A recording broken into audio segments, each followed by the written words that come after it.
Welcome to the smallest projective space on the tetrahedron.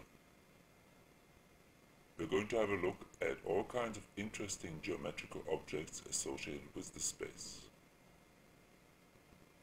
The space has 15 points represented by the black spheres, 35 lines, and 15 planes. Let's first have a look at the points. There are essentially 4 different kinds of points. There's the center of the tetrahedron.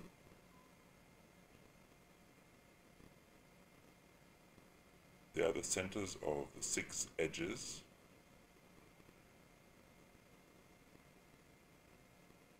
There are the centers of the 4 faces. And there are the vertices of the tetrahedron. So this gives a total of 1 plus 6 plus 4 plus 4 equals 15 points.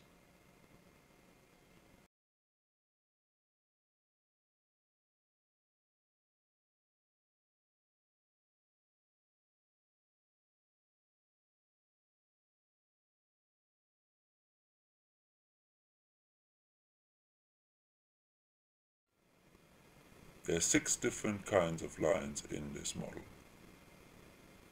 Here's the first kind. These are the edges of the tetrahedron. There are 6 edges of the tetrahedron. Then there are the 12 medians of the faces.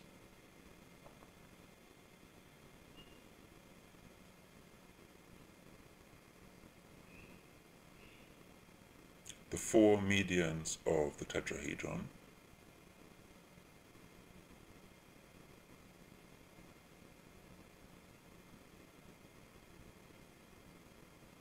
The 3 diagonals of the tetrahedron,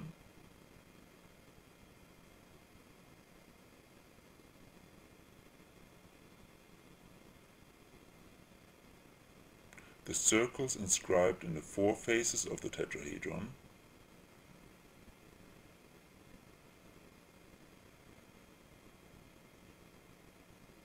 and 6 ellipses inscribed in the tetrahedron. Every single one of these ellipses touches the tetrahedron in one of the edges and 2 of its faces. This gives a total of 6 plus 12 plus 4 plus 3 plus 4 plus 6 equals 35 lines. There's also a beautiful flat model of the space that we're going to look at now. It has essentially 3 different kinds of points. Here's the first kind, the second kind, and the third kind. So again we have 15 points. There are essentially 7 different lines. Here's the first kind of line, second kind of line, third kind of line. You arrive at all the other lines by rotating this model 72 degrees at a time 5 times. This gives a total of 7 times 5 equals 35 lines.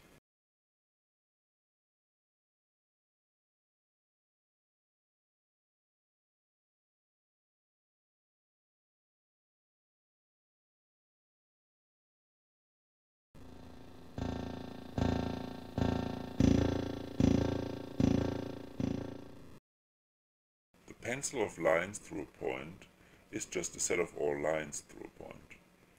There are 4 different kinds of points in the space, so there are 4 different kinds of pencils in the space. Here's this pencil of lines through the center of the tetrahedron. And here is the pencil of lines through one of the vertices.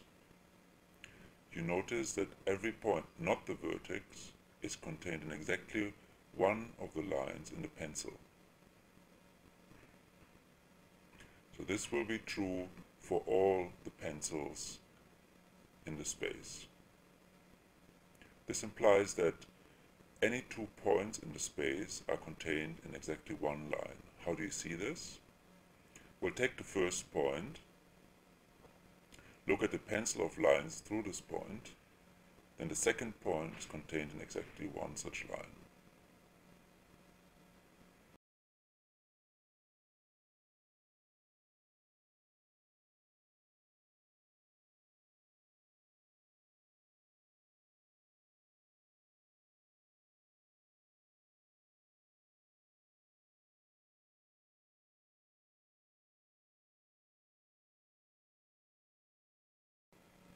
In the flat model, there are 3 different kinds of points, represented by the 3 points on the yellow line here, so there are 3 different kinds of pencils.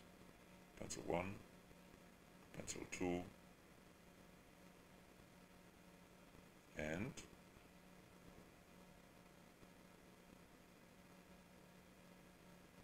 pencil 3.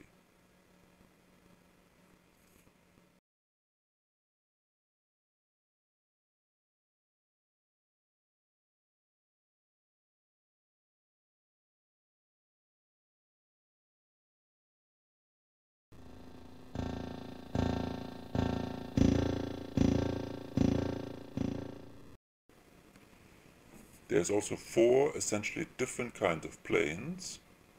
Here's the first one. Every plane contains 7 points and 7 lines. 2 points are contained in exactly one line, and 2 lines intersect in exactly one point. Here's a second kind of plane. It should look very familiar. It is a restriction of the projective space to one of the sides of the tetrahedron. We show the tetrahedron only for easy reference.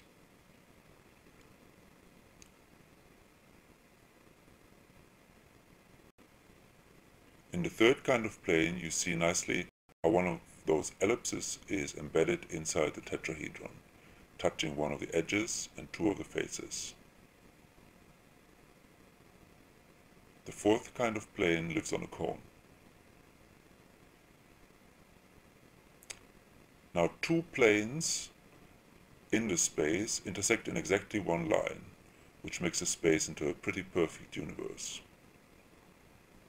What we're going to do now is go back and forth between 2 planes, actually flick back and forth, and you see one line seems to stay fixed. This is the line the 2 planes intersect in. The other thing this flicking back and forth shows is some kind of isomorphism between the 2 planes. Now here, one of the edges of the tetrahedron stays fixed, and again you see some kind of isomorphism happening. And even here, you see some kind of isomorphism happening.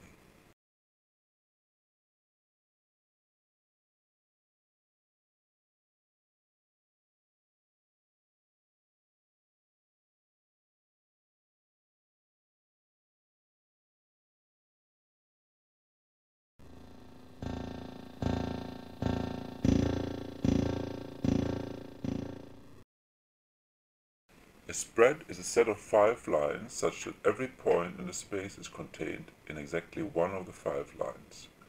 Here's the first kind of spread. There's essentially 5 different kinds of spread in the space. Here's number 2.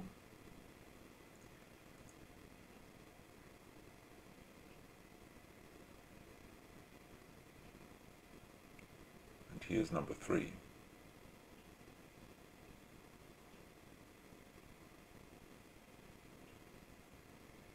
Number 4 and number 5 have a very special property.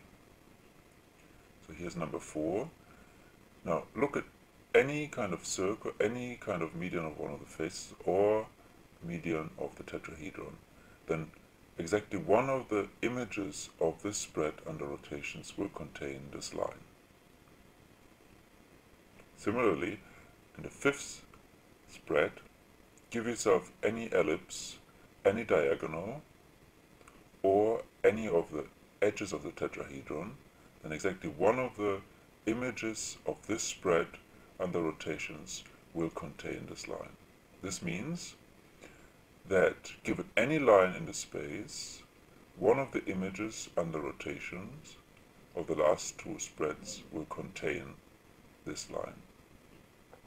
Now the images we just mentioned, there are 7 of them. These 7 spreads form a so-called packing. We'll come back to that. Now in the flat model, you have essentially 12 different kind of spreads. There's the first one having an order 5 symmetry, the second one having an order 2 symmetry. In fact, all the other spreads have order 2 symmetries. So you have one with an order 5 symmetry, plus 11 with an order 2 symmetry. Every single one of those 11 stands for 5 spreads. This gives a total of 1 plus 11 times 5 equals 56 spreads.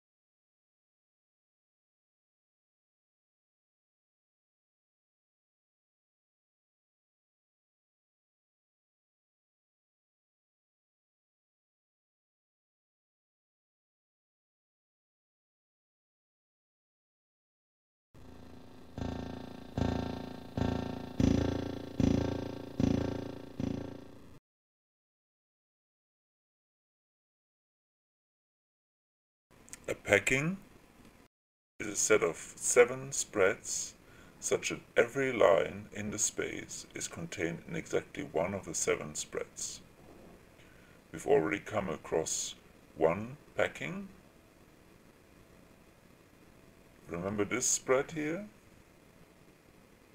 And that one?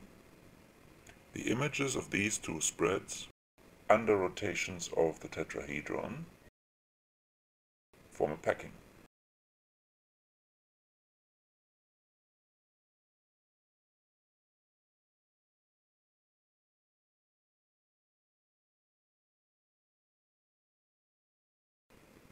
Let's have a look at the flat example. So 7 spreads, and we want to convince ourselves that given a line in the space, this line is contained in exactly one of the spreads. So there are 7 different lines in the space, and we're going to cycle through them and convince ourselves of this fact. So here are the yellow lines.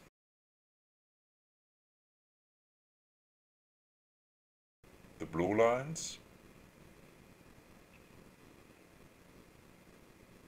and so on.